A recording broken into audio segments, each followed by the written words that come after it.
I want to share with you a great secret.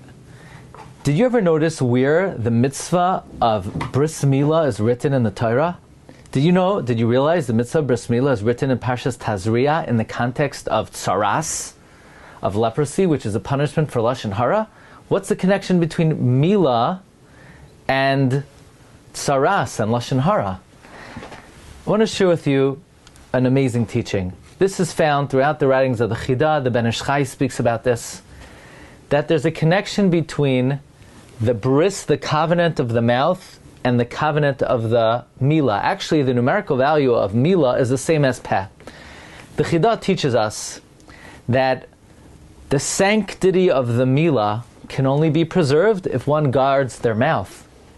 And therefore, during these weeks of the year, the weeks of Shovavim, where we try to strengthen our inyane kedusha, specifically in the matters of kedushas habris, that includes kedushas hadibor, because the only way for one to guard the sanctity of the Jew is not only the kedushas hamila, but kedushas hapeh.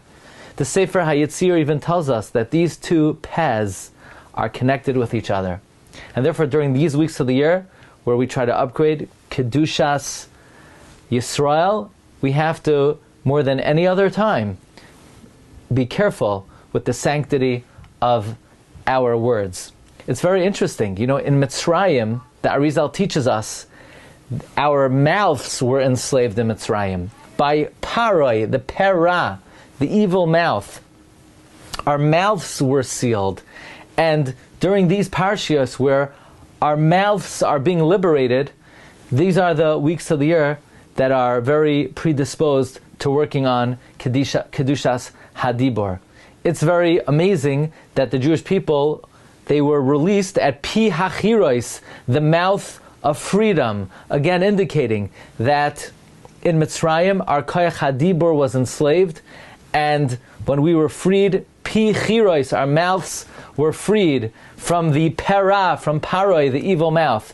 And therefore the name of the Yom Tif associated with the Exodus is Pesach, Pesach, that Arizal teaches, the mouth that speaks, because our mouth was liberated, and with the liberation of our mouths came Kedushas Yisrael. Isn't it interesting that at the time of our liberation we were given the mitzvah of bris milah at the same time that our mouths were liberated? So you might think, well, does the way I speak really affect my personal sanctity? Absolutely. The sanctity of the Jew can only be guarded by guarding one's mouth. And therefore, of all the weeks of the year, it is so appropriate that we're continuing this great mission of Milah even throughout the weeks of Shovavim. Wishing everyone a beautiful Shabbos.